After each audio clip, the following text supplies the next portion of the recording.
So just to recap, so I've got 3 SunRize cards, and that requires 3 handlers. As you can see here, 8516 handler 1, handler 2, handler 3. And I have to have that configured so that SunRize recognizes the 3 cards.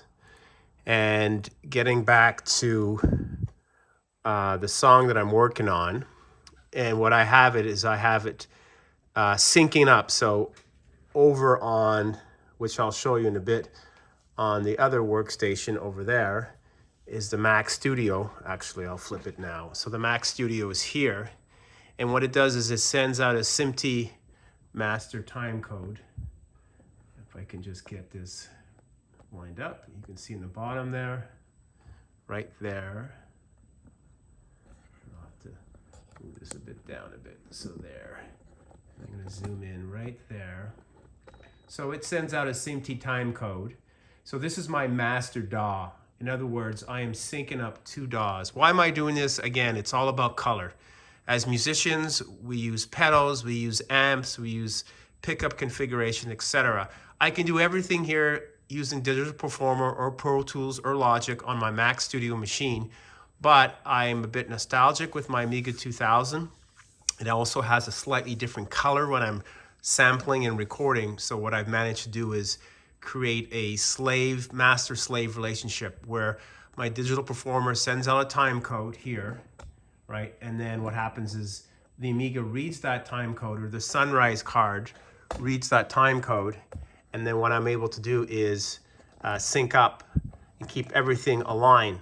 So for example, and this is a song that I'm working on. I'm only going to play a section.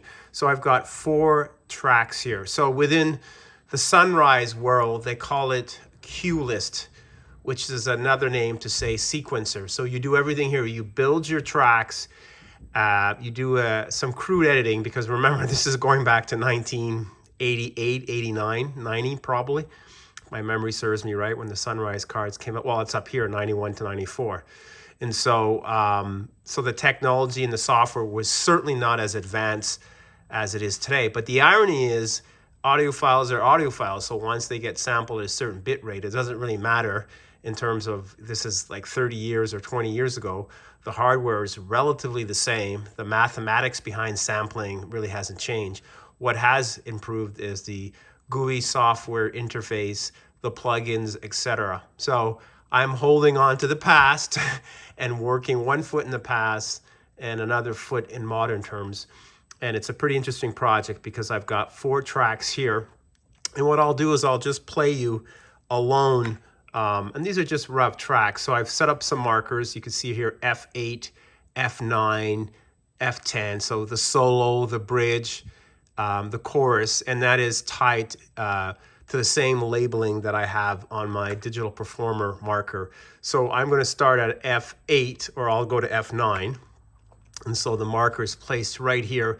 And these are the tracks that are going to play, acoustic guitar tracks. And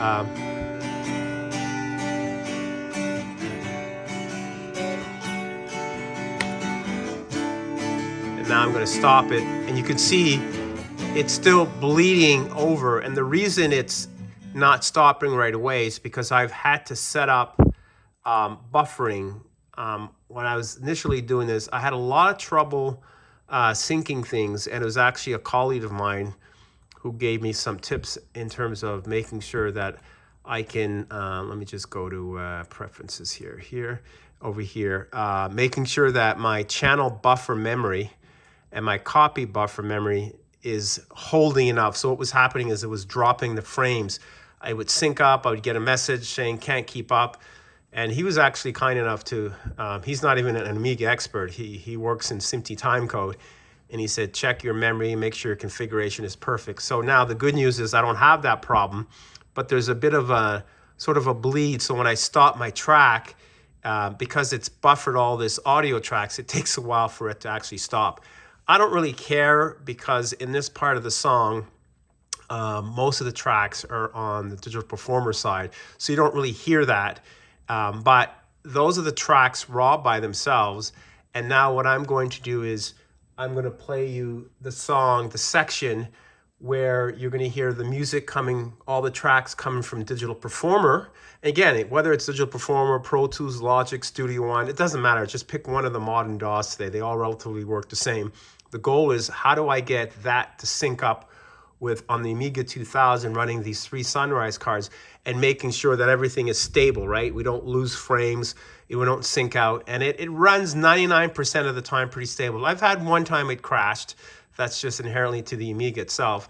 But overall, I'm impressed how well it locks. And I'll give you a quick sample of that. So I'm going to pull back the song, start at a certain cue. Here we go.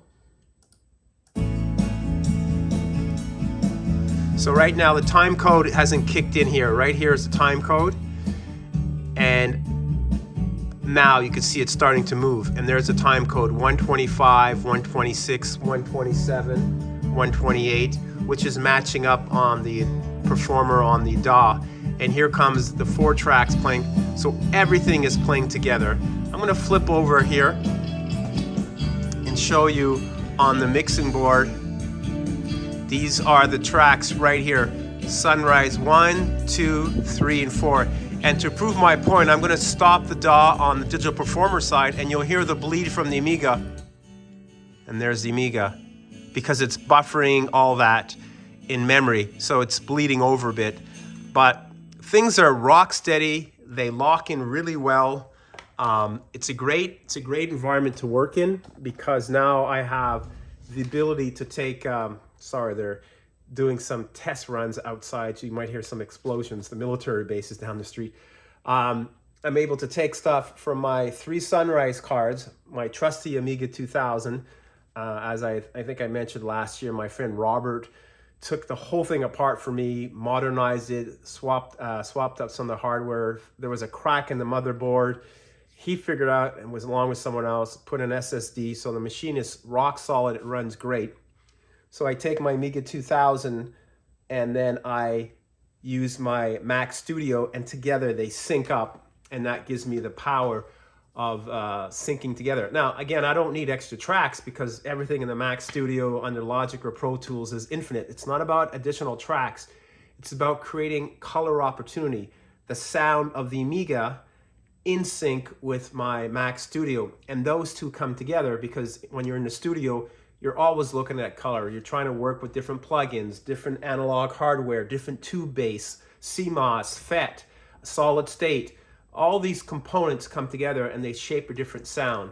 And so the goal right now is to continue getting this environment solid and working. And then next year I have a project where I'm going to be able to sync the Amiga through some guitar effect project and tie it back to my studio. So this keeps me busy, because I have to manage the legacy hardware and software, the modern hardware and software. But you know, I love doing this. It's great. It's about making music and not losing focus. It is about a song, and staying focused and making sure you get things completed. So stay tuned. I'll give you an update in a couple months once the song's completed, and then I'm going to mix everything down to master 2 track, and some of that will contain the Amiga files along with my Mac Studio Digital Performer trials. So pretty cool stuff. Have a good Sunday.